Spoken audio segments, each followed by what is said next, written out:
Hello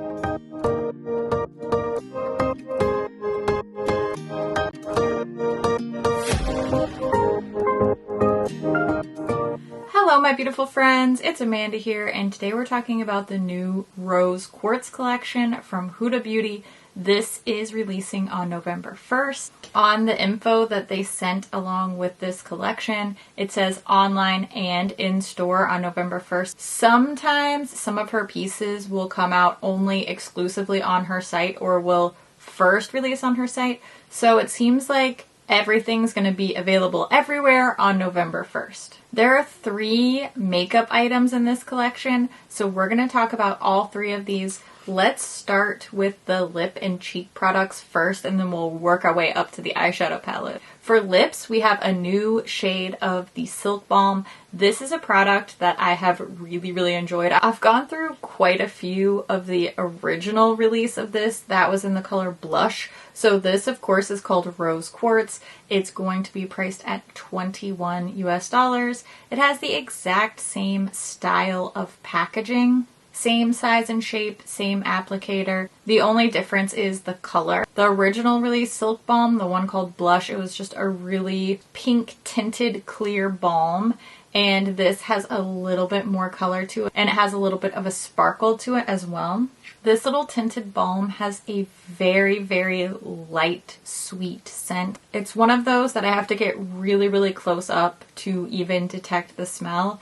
And it does have that vanilla, sweet vanilla type of scent to it. It almost smells like honey to me, which I love, but it is a very light fragrance. Now for the cheek product, we have one that I think is going to be very polarizing. I'm sure this was a controversial choice given the reaction to a very similar type of product in the Naughty Nudes palette from last year. This is the Rose Quartz Face Gloss.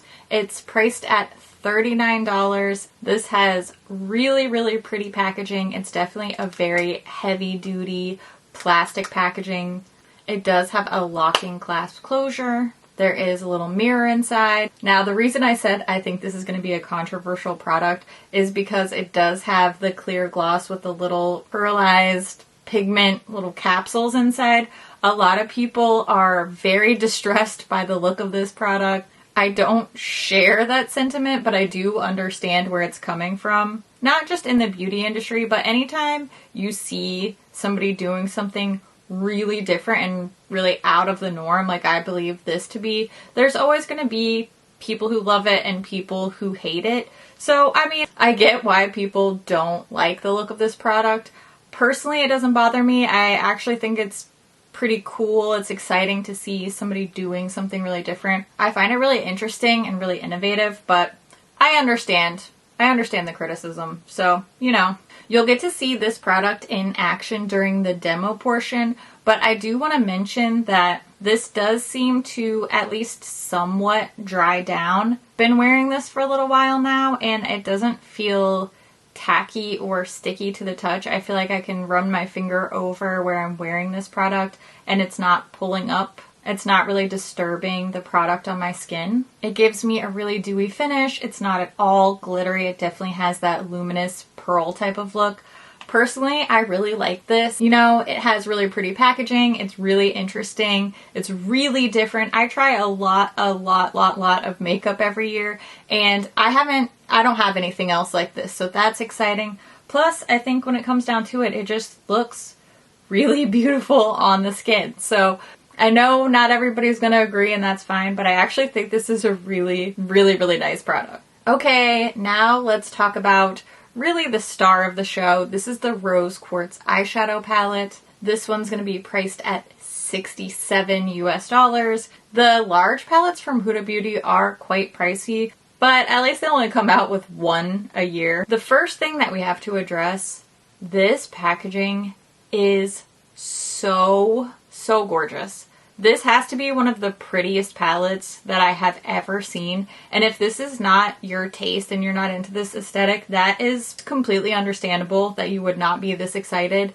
This, to me, is so beautiful. I love this geode slice look, that we previously saw on the little Gold Obsessions palette, but this is just the volume way turned up on that idea. We have these little iridescent reflections in the background, all of the rose gold details. This is just, for me, everything that I really, really, really like. I love the iridescence. I love the layered look.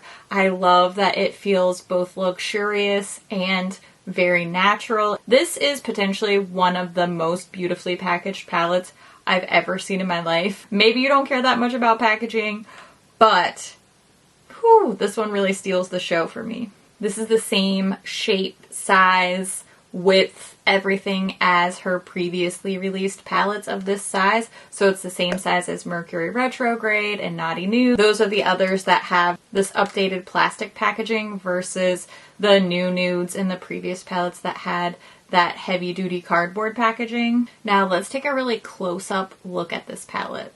This is the outer box that the palette comes in. It's pretty unremarkable, except I thought this detail was pretty funny. It says, "I'm not perfect, but I am recyclable." I love little, like, cute, funny details like that.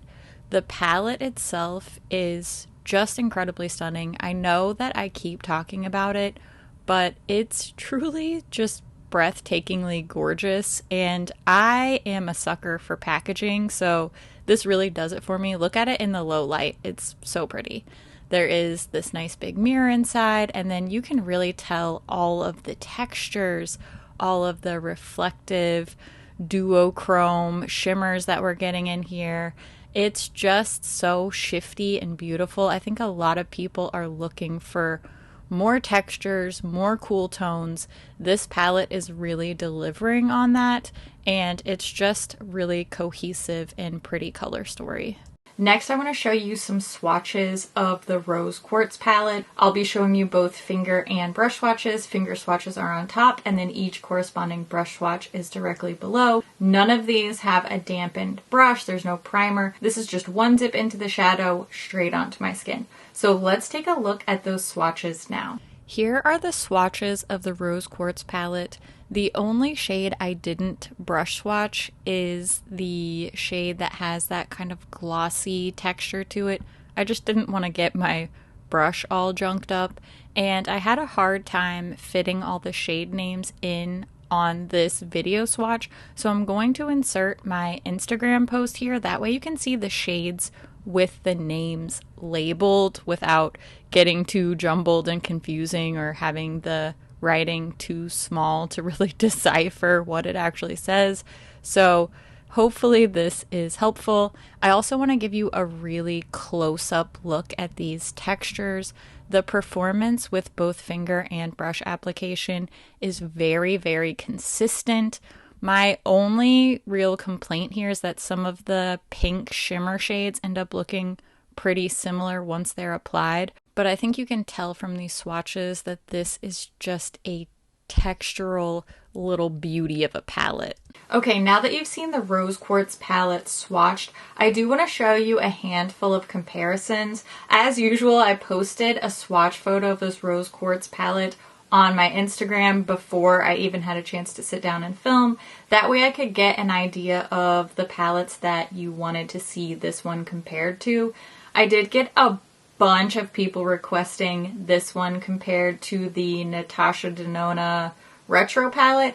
I don't have that. I don't keep up with the Natasha Denona palette, so I don't have my hands on that one. But I do have a whole bunch of other comparisons here for you. So let's take a look at those now. The majority of the comparison requests were for the other Huda Beauty big palettes.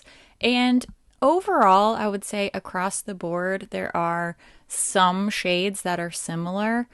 But this color story does seem to be generally pretty unique in that it's a lot more cool toned. It's quite a bit lighter and more pastel-y, especially compared to this one, the new nude. You can see it's just way more red, way more warm, rosy toned versus the Rose Quartz, which in this comparison, you can see how much lighter and how much more cool toned, kind of purpley lilac leaning it is. Same story with the Naughty Nude palette. This one is also quite a bit deeper and a lot more red, orange, just really, really warm toned. While it's true that the Huda larger palettes are quite neutral, kind of rosy neutral leaning, Rose Quartz is decidedly less warm.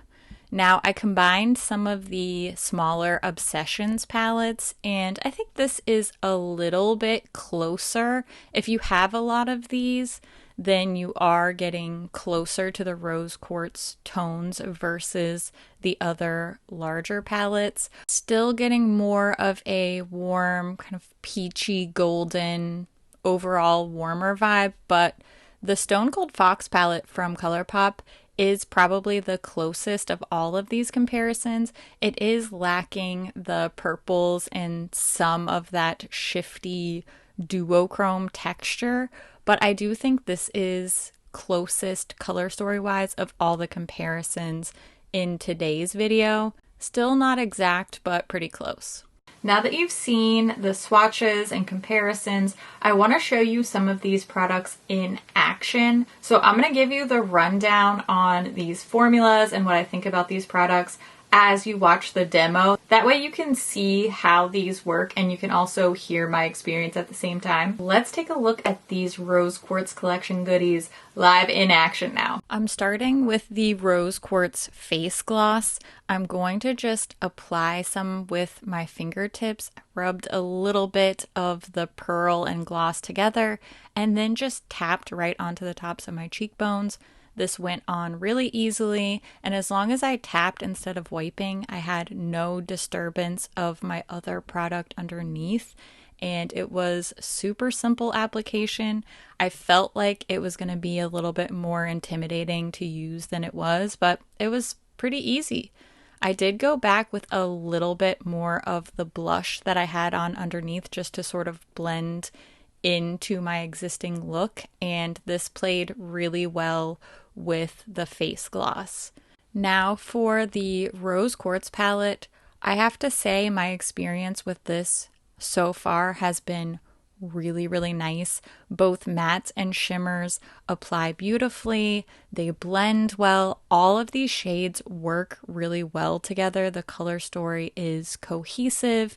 Despite the fact that there are a lot of shades in this palette, it's not intimidating to pair them because everything seems to work very seamlessly together, but there's enough variety that you're going to get a pretty decent amount of looks here. You can go very neutral, you can go very purple like I am today, you can do a decidedly very pink look, you can add some depth, you can keep it really light and pastel. Overall, the shades and textures are interesting. It's different than a lot of palettes that I have already in my collection, but I think that it's user-friendly enough that anybody is going to be able to pick this palette up and create some great looks with it. The shades blend beautifully. They are not so pigmented that they're hard to work with, but they stay true to color on the eye. You can definitely get some really intense payoff. The mattes especially are very, very blendable. They're not so soft that they blend into nothing, but they're not so inky and opaque that they're hard to work with or intimidating. Overall, I think this is really well curated. It's easy to work with. It's fun, inspiring, textural, different. I am a very, very big fan of this look and of this Rose Quartz collection. Now's the time when I want to hear what you think about this collection. Are you interested in any of these products? Will you be adding them to your wish list? I always love to hear what you think about things too, so make sure you leave all your thoughts down in the comments below. As always, thank you so much for watching, and I'll see you in my next video. Bye! Here, Rose Quartz collection. Here we go, here we go. It looks like... just stare into my purple eyeshadow while I figure out what I'm talking about. That's what I'm gonna do. What was that original one called? Get it together, woman. Is anybody surprised that I went straight for the purpliest purples I could find? Because you really shouldn't be. I love purple eyeshadow. I don't know. I don't know what I was going to say. It probably wasn't going to make sense, so let's just move on. Feels, ugh, ugh, ugh. Okay. Ooh, I love this purple eyeshadow so much. So beautiful. Ooh. I have so many things to film right now. It's really overwhelming. There's just this pile of products sitting next to my filming space here, and it just keeps staring at me, like asking me, why have you not filmed the next 20 videos? There's not enough hours in the day. I wish that I had the ability to film and edit and upload more than 3 videos a week, but I just don't have, I just can't manage it. I got too much other stuff I'm doing, so I'm gonna try to do a couple extra videos because there are so many things that I want to talk about, that I want to swatch, that I want to review. I got hauls, I got all kinds of cool stuff going on. Ooh, I need to clone myself so that one of us can just sit down here and film while the other one like runs Etsy and runs the household and parents and stuff, because that would be helpful. Is anybody working on that? Okay, great. Wow. Rose quartz. Look how pretty it is. Oh my gosh. Okay. I'm fine. I'm fine. Silk balm. The silk balm. I don't know. I've given up on trying to figure it out. You should too. I mean, look at the little glow. Look at the glow. I love the glow. Okay. Rein it in. Rein it in. All right. Thank you so much for watching. You're such a peach. You're just a sweet little peach. Oh, and go and check out my video that I posted on Monday because it has a giveaway and that's really fun. And also, I love your face. Okay. Well, hang out soon. Okay, I love your face. Bye.